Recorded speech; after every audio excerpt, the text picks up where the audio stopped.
All right, so welcome back. This is the third lecture of week 5. Crazy, we're getting deep into the semester. Last day we talked about phase changes, which is when one phase or state, those words are interchangeable.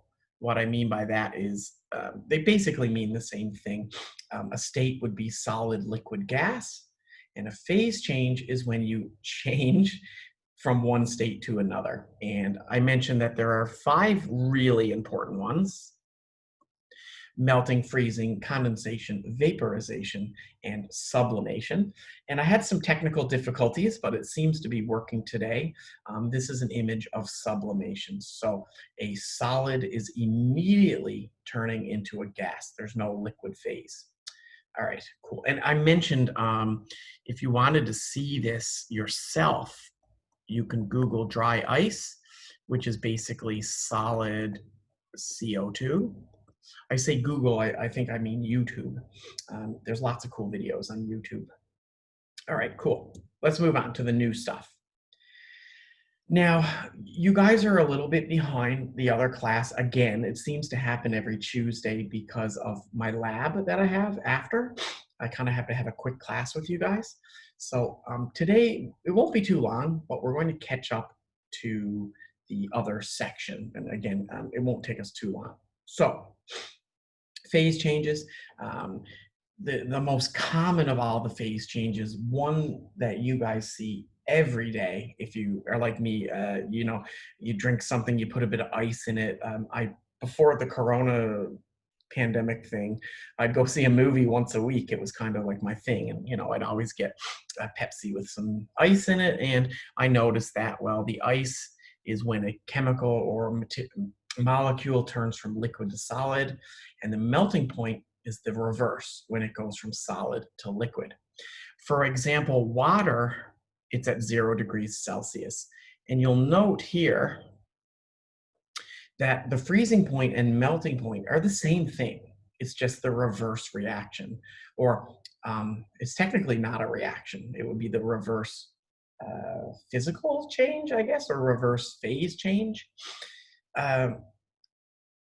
The numbers are the same, and you might be thinking, well, why are we using different words? Well, again, melting refers to solid to liquid, freezing refers to liquid to solid. And again, anybody who's ever drank something with ice in it has seen this happen in front of you. Okay, that's easy. That's pretty common sense stuff. So I'm going to move into something a little less common sense. I have a question in the chat here. What is the state of water when the temperature is 0 degrees for 1 hour? Oh, that's an interesting question. That's a really good question. Basically, if you could hold water at exactly 0 degrees Celsius for an hour, it should be a solid. But like, that's a really interesting question, because if we're talking exactly 0, you're really in that little balancing region where if it goes the tiniest bit above 0, 0.1, for example, it would start to melt. If you go a little bit below 0, so negative 0.1, it would definitely freeze. But I think, and again, that could be a really interesting experiment. If you had this super precise freezer and you could hold it at exact, well, it's hard to be exact, but like, 0.00 degrees Celsius, it would, I'm 99% sure it would be solid. But it would be right on that line of melting. So that's a really good question. All right, cool. And I'm sorry I can't give you like a for sure answer, because a lot of that depends on the atmospheric pressure, and we'll kind of get into that right now, actually. So this is going to sound a little bit more complicated, but I'll try to explain the concept of vapor, pressure, and boiling points, hopefully in a way that makes sense.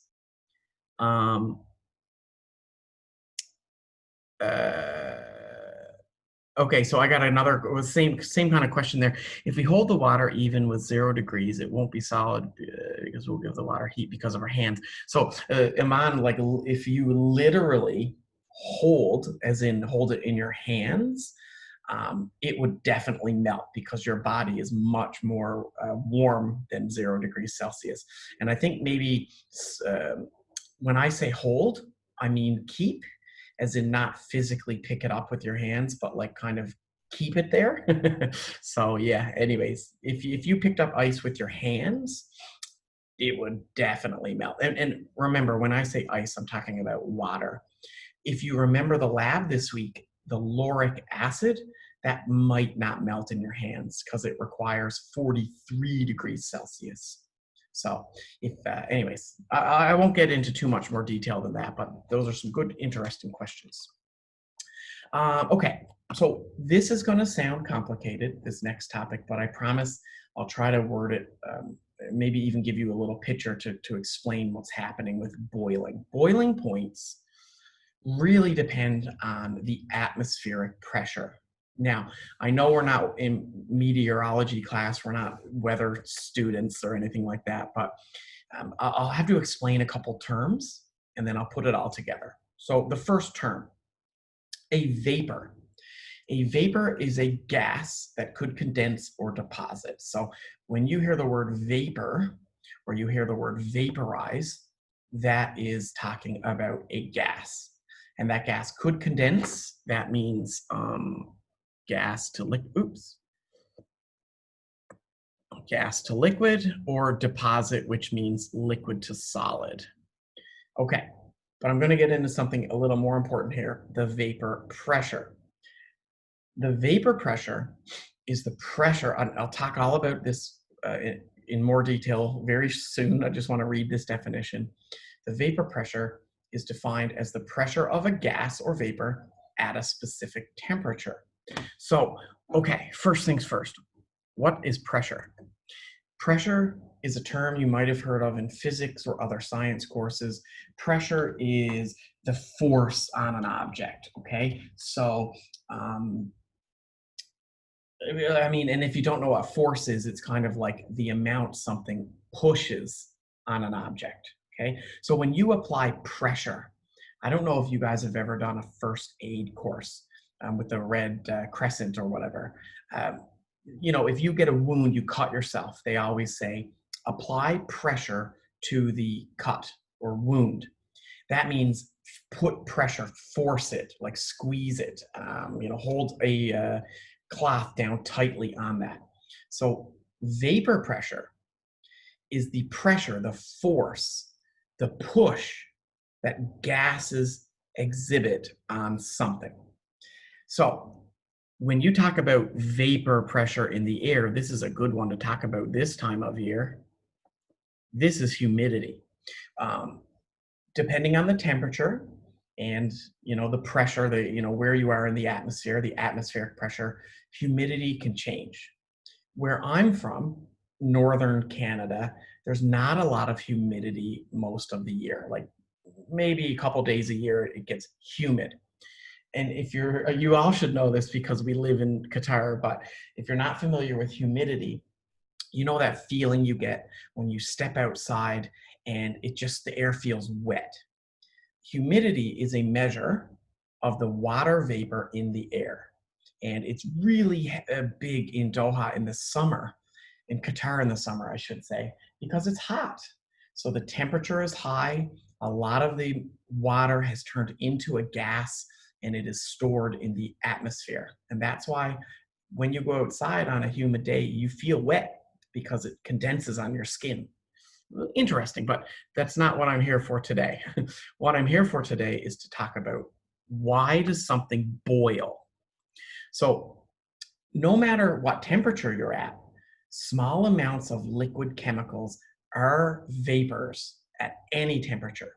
So you notice I told you guys in the lab, or if you were not in my lab, I've told you in class, water boils at 100 degrees Celsius.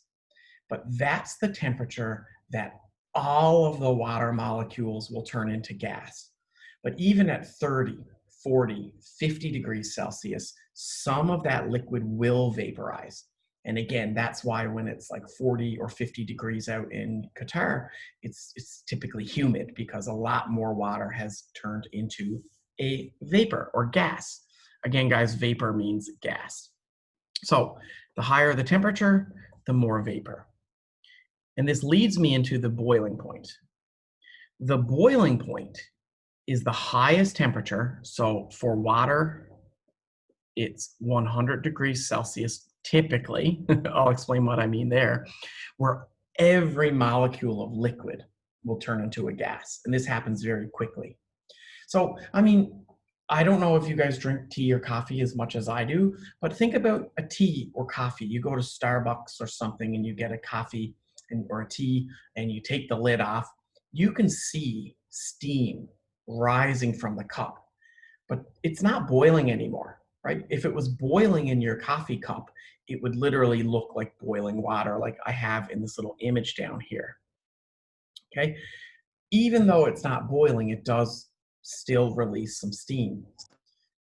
So the definition of boiling point is the highest temperature where every molecule of liquid vaporizes or turns into a gas. And this brings me to this, which is very interesting. Did anybody have any questions? I think I heard someone's microphone. If not, it's no big deal. Okay. So why do things boil, and why would a boiling point of a liquid like water depend on atmospheric pressure? So first things first, what is atmospheric pressure? Well, the Earth is surrounded by many, well, not many, but a lot of different gas molecules. So in the atmosphere, we have things like ozone, nitrogen, oxygen, carbon dioxide, methane. I mean, there's tons of different gases in the atmosphere. And even though gases do not have a large weight, right? Gases are very low density, low weight. When you look at the Earth is huge. The atmosphere is kilometers thick. Actually, let's see, how thick is the atmosphere? The atmosphere is 300 miles or 480 kilometers thick. 480 kilometers thick. So very, very wide or spread off of the Earth. All of those gases in the atmosphere are pushing down at us at all times. That is called the atmospheric pressure. It has nothing to do with gravity. It is literally the weight of the atmosphere on us as humans, or well, as anything on Earth.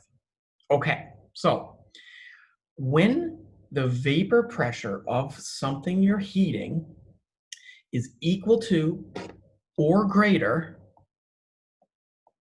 okay, so greater than or equal to atmospheric pressure, it will boil and turn into a gas. So what the heck am I talking about? Let me show you in a picture.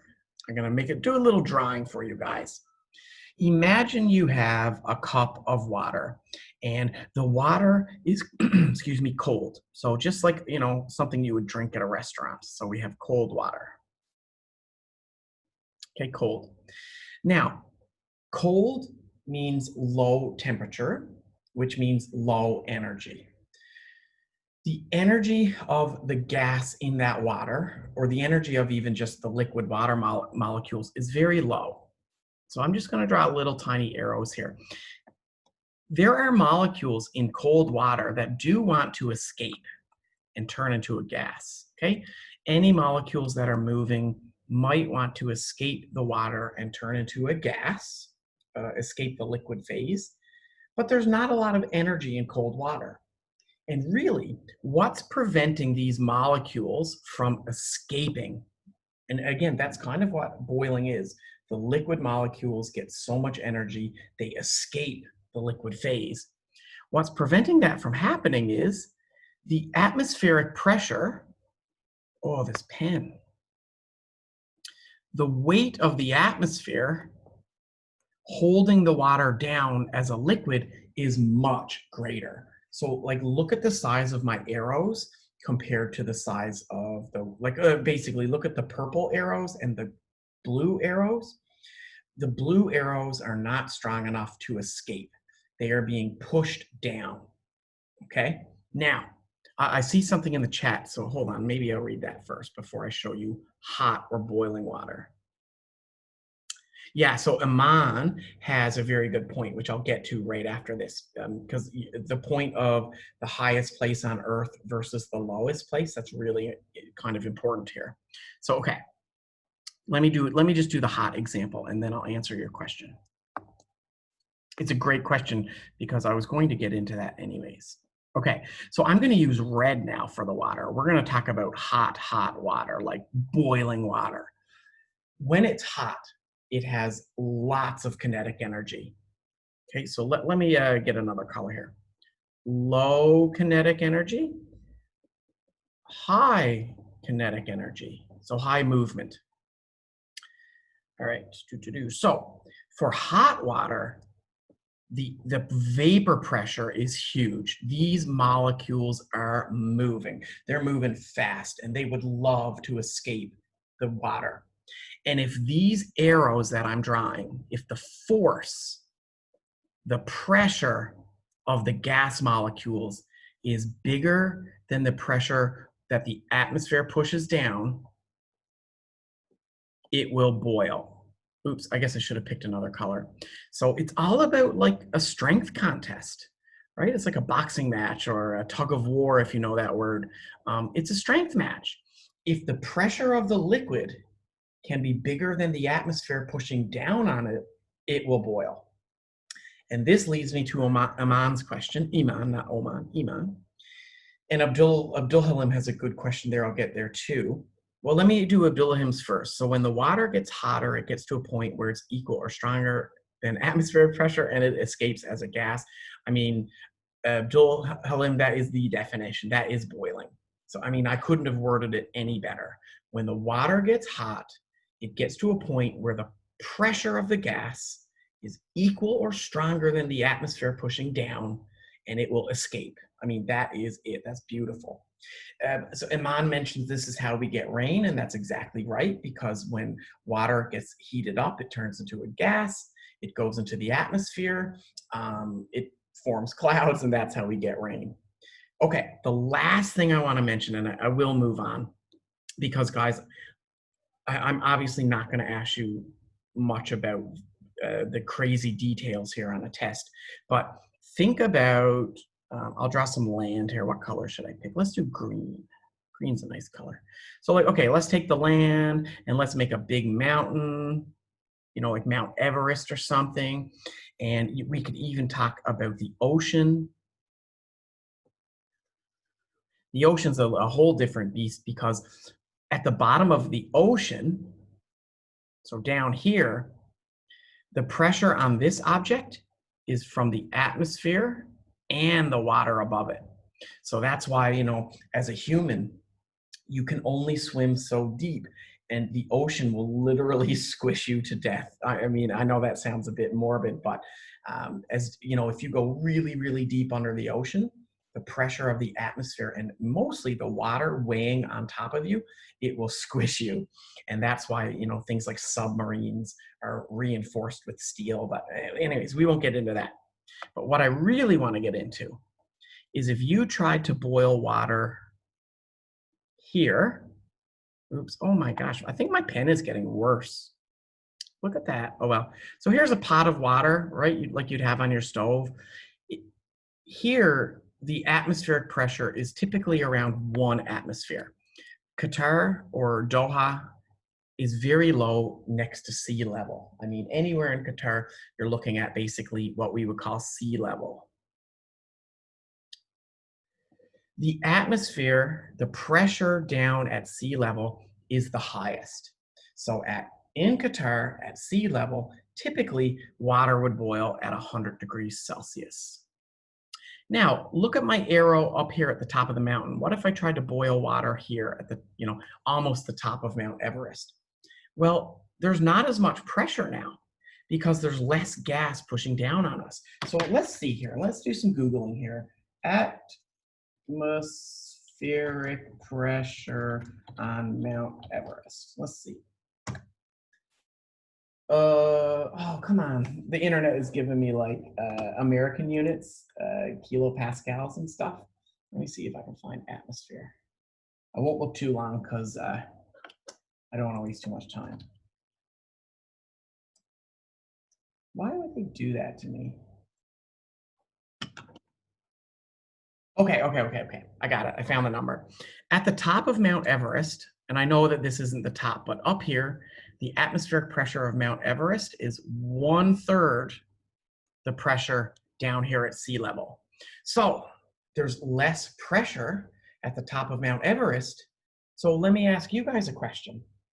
If there's less pressure forcing down on my water, would my water boil at a higher temperature or a lower temperature? What do you guys think, higher or lower? At the top of Mount Everest, where the atmospheric pressure is lower, would it boil higher or lower? Would it be 105 or 95? And I'm getting all of the right answers in here. Lower. Exactly. The energy, oh, I just got rid of my pretty drawing. I'm sorry about that. Anyway, you don't have to memorize that, don't worry. But the energy it takes to escape at the top of Mount Everest is much lower than the energy it takes to boil down here at sea level. There's less atmospheres pushing on my water at the top of Mount Everest. So if there's less force pushing down, it takes lower temperature to escape. And guys, I'm not going to ask you about Mount Everest or boiling water, don't worry, but it is an interesting fact that depending on where you live, I have friends who live in the mountains, like in Colorado, their water might boil at 92, 93, 94, so pretty interesting. Anyways, I'm gonna, oh, here we go. The dog's going crazy. Hold on one second.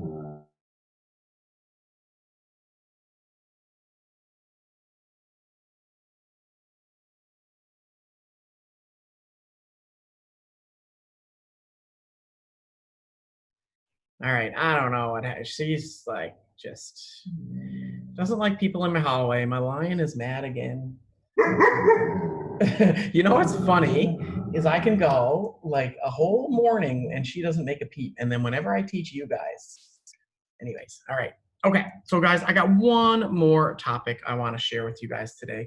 Give me 10 minutes or so and we'll be done for today. Yeah, Iman, she was outside, but now she's inside. I guess it's a little warm. So she's here hanging out with me by my feet. Okay, one more topic.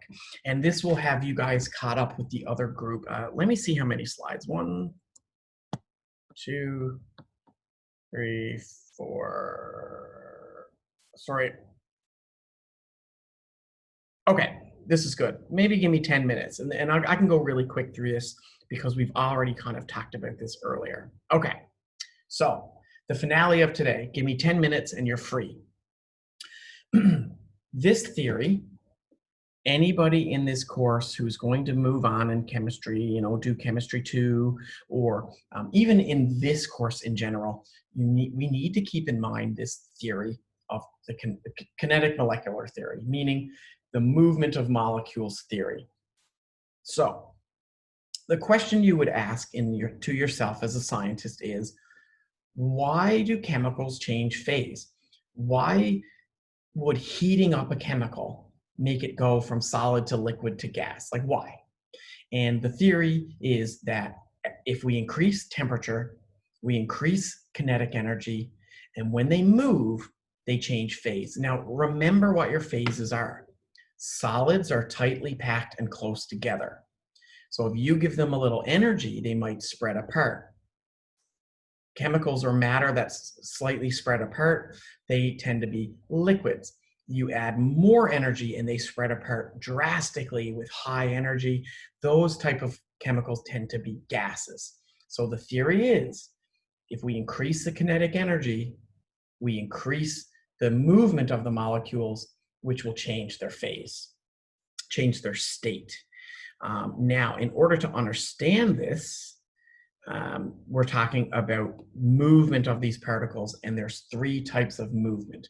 There's the vibration of molecules, the rotation and translation. And I'll explain what I mean by that in a second, because I have a good question in the chat saying when we're heating this up, we break the bonds. The proper term to use is not bonds. It would be, we would break the intermolecular forces. So the forces that hold molecules close together, when we give them energy, those forces are weakened and they spread apart. And if you remember me talking yesterday, intermolecular forces is something I'll talk more about in 3.6. All right, so what are the types of movement? Molecules can move. There's three possible motions that a molecule could have in 3 dimensions. So, we exist in 3-dimension space. I'm not going to talk about time or 4th dimension physicsy stuff. I just mean, we can move up and down, left and right, back and forth in 3 dimensions, X, Y, and Z. So if you think of a molecule, the types of movements they could theoretically have are vibrating in the space that they are in, meaning they don't move, they're just shaking. So the word vibrating means shaking. Rotational means they spin in the place that they are in. So they're not like moving up and down, left and right, but they're rotating like the earth or like the hands on a clock, an old clock. And translational, these are the movements that you might really think about. Translational means they're moving left, right, up, down. They're, changing their place. So think about you. If you stand in one spot and you shake, that's vibration. If you stand in one spot and spin or rotate, that's rotational. And if you move translationally, that's a hard word to say, you would walk, you would move, down the hall, up the street, things like that.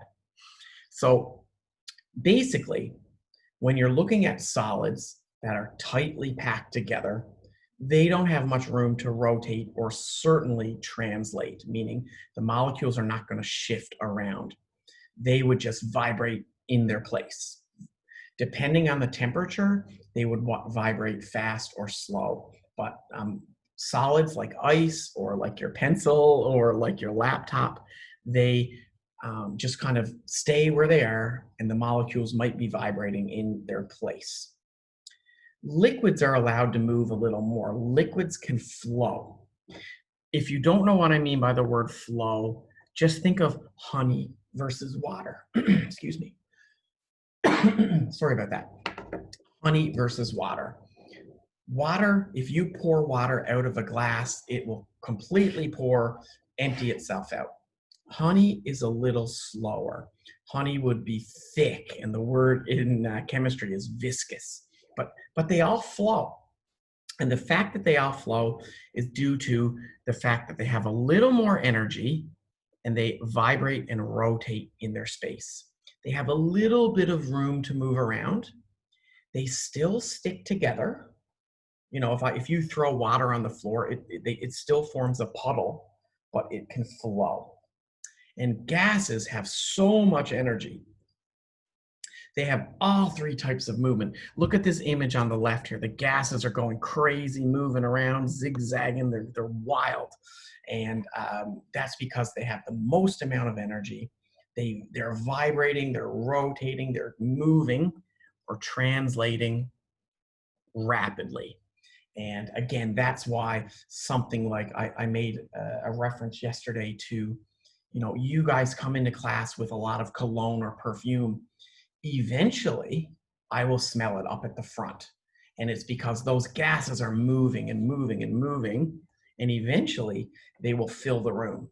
Like when you burn a candle. I don't, maybe I shouldn't admit this, but I'm a huge fan of candles. I think they smell lovely. I like to go to that, what is it, Bath and Body Works store. They have a sale on now, I think. And I buy candles. I love the smell.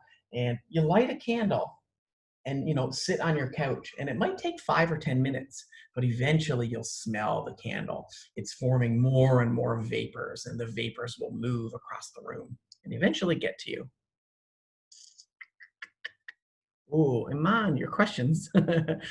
Okay, sorry, Mohammed asked a question, and I'm sorry I missed this.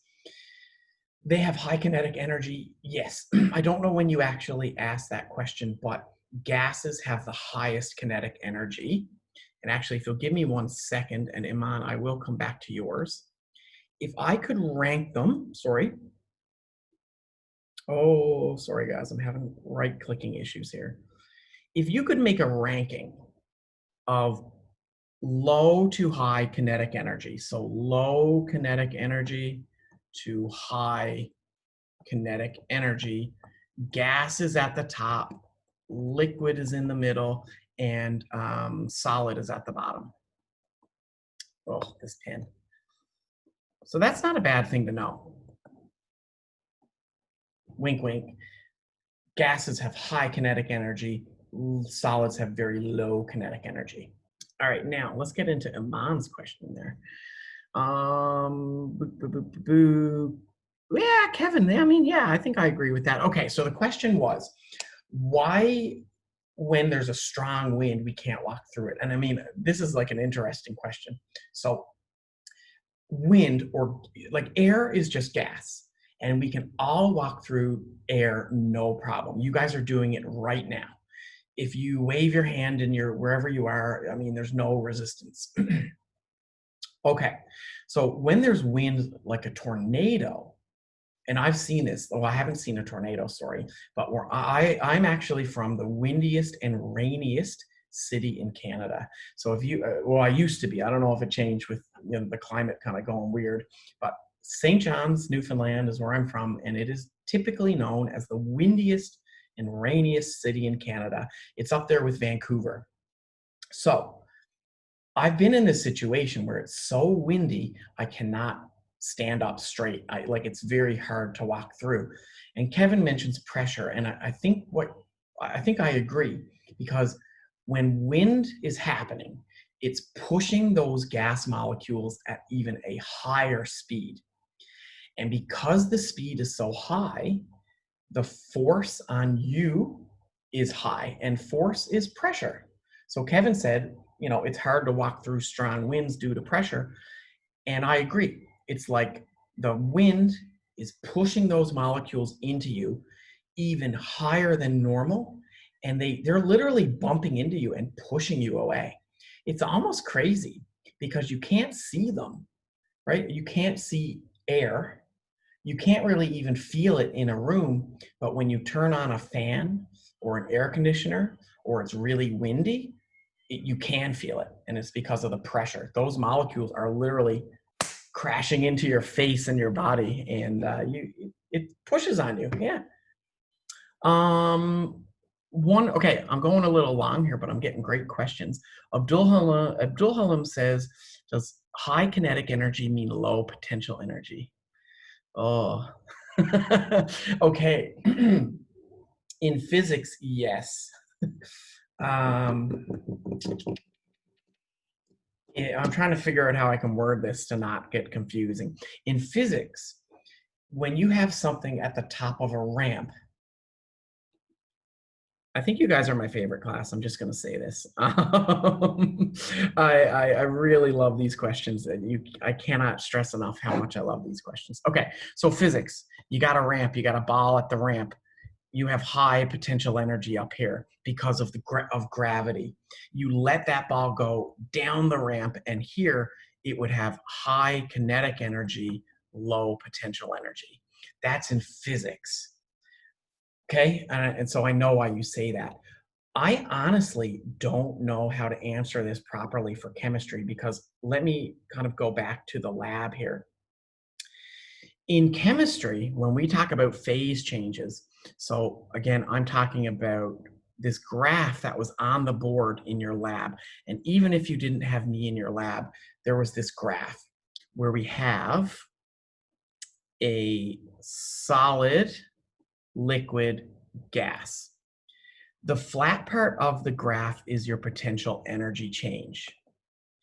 And really, the only way I can confidently answer your question without doing some research is, no matter what, on the graph, low energy is here and high energy is here.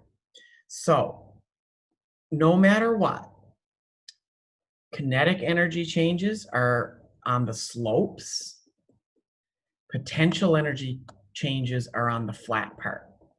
No matter what, this area here, the potential energy and kinetic energy here are high, and the potential energy and kinetic energy here are low. That's the best way I can answer that. So in simple words, the potential energy and kinetic energy of a solid is less than the potential energy or kinetic energy of a gas. And basically, the cool thing about chemistry is as you go from solid, liquid, gas, the energy increases, potential or kinetic, they all increase. All right, that's the best answer I can give. I have never in 8 years been asked that question, and it's a beaut question. All right, cool. So let me move on. I think I'm done now. What I want to do, it's 3:13. Okay, this is perfect. Let me just clue this up. I have one more slide to show you, and then I have a very cool little video, interactive video I'll show you, and then that's it. So linking this all back to the kinetic molecular theory. As the temperature of something increases, like a solid, the particles are getting more kinetic energy and they move faster. Eventually, a point is reached where the vibrations of that solid are too strong and the phase change begins. So the molecules absorb this energy and then boom, the particles start to rotate. Once they are moving a little faster, they become a liquid. That's the kinetic molecular theory. Let's go up a notch. Let's talk about a liquid. So in a liquid, the particles are rotating, they're vibrating, and as we add energy to the system, there becomes a point where it's just too strong. There's too much energy, and we start to see another phase change. They start to move translationally, I don't know if I said that word right, and they turn into a gas. And the last thing I want to show you guys, and then I'm done, is this little interactive video website. Now, this is a link. If you touch it, if you guys want to do this yourself or explore this yourself, you can open my PowerPoint. It won't work on the printable document, but it will work in my PowerPoint document. So I have this already open. I've learned my lesson. I think I have it open. Oh yes, I do. I learned my lesson from my last class here. And let me share this with you.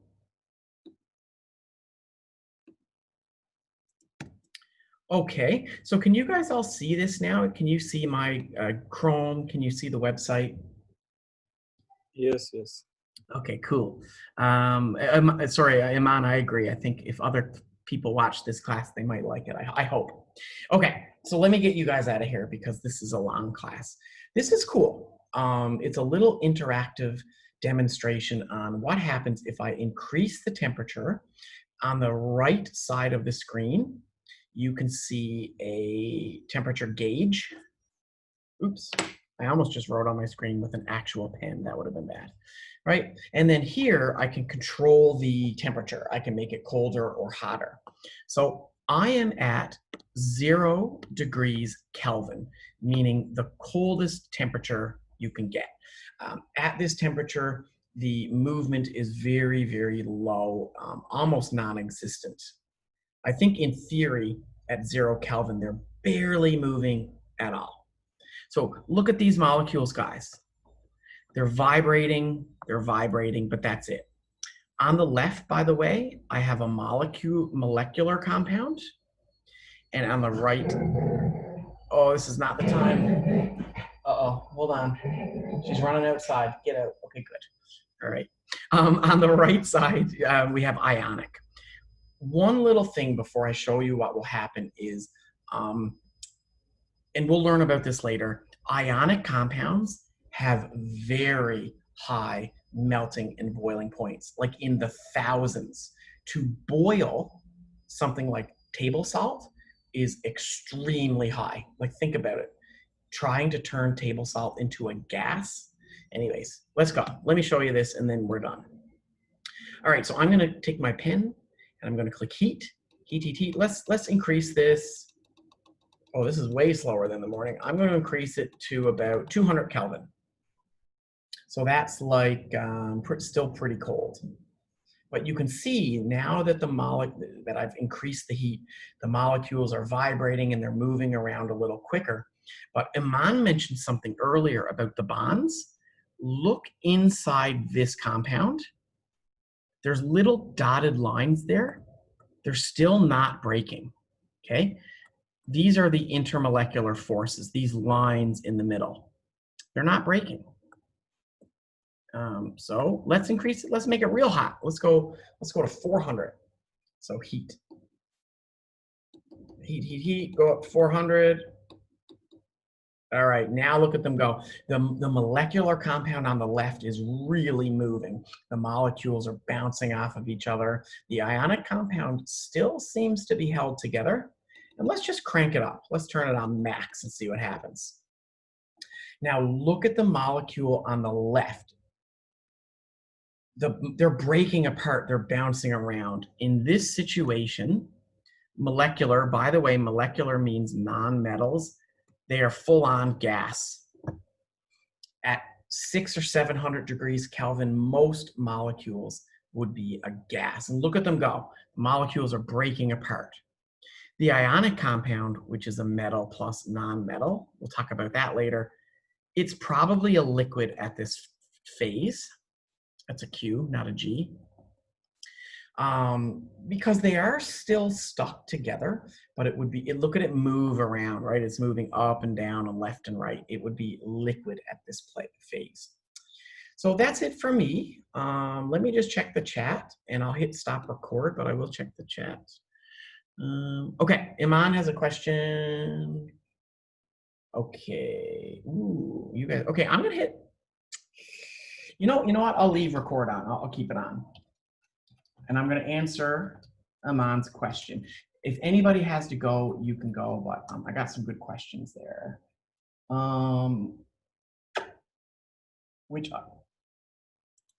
Okay, I had to Google something because I'm not a biologist, so okay. The question was, I got to scroll up now. Thanks, Fahad, and thank you, Naval. If any of you guys want to go, you're more than welcome to go. The question was, if the degree outside is like -3 or -5, why doesn't the blood in our body become solid? And that's a really good question. There is definitely a point where your blood will become solid. There are places on Earth that are -60, -50. Where I'm from, it can get to -30 and very cold. And I think any animal or creature left outside at like -30, 40, 50 would probably eventually freeze solid. But there's a really, and again, this is more of a biology question, but your body is like a perfect machine. So think about when you get too hot. What does your body do when you get too hot? You start sweating. Your skin, your pores release water. The water on your skin carries heat from your body outside of your body so that you don't overheat. Well, when you're really cold, and I can speak very confidently as a Canadian, when you're cold, your body does something different. You don't sweat, you begin to shiver. I'll type that word in the chat if you're not familiar with the word shiver. When you're really cold, your body shakes and shivers, like your teeth chatter. And Sophia mentioned something called homeostasis. And I mean, that's the idea. At all times, your body is trying to maintain equilibrium or homeostasis. So when you eat something acidic, your body counteracts it. When you get too hot, your body counteracts it. When you get too warm or too cold, your body counteracts it. So what I mean is, when it's -3, -5, -10, your blood should freeze. The freezing point of blood is -2. -2, all blood should freeze. But your body shakes. And guys, think about this, that I can tie this back into chemistry. When things shake, they have kinetic energy. Kinetic energy is heat. So by keeping your body warm, by shaking, it will not freeze. Another reason it doesn't freeze is that your heart pumps the blood through your body, and liquids that are moving also don't tend to freeze. Remember what freezing is. Freezing is when the particles stop. If your body can keep the blood pumping and your body can keep the temperature high, by shaking and shivering, your kinetic energy is high, no freezing. Okay, that was a cool question. And yeah, anyways, good question. And no problem. I hope I answered your question.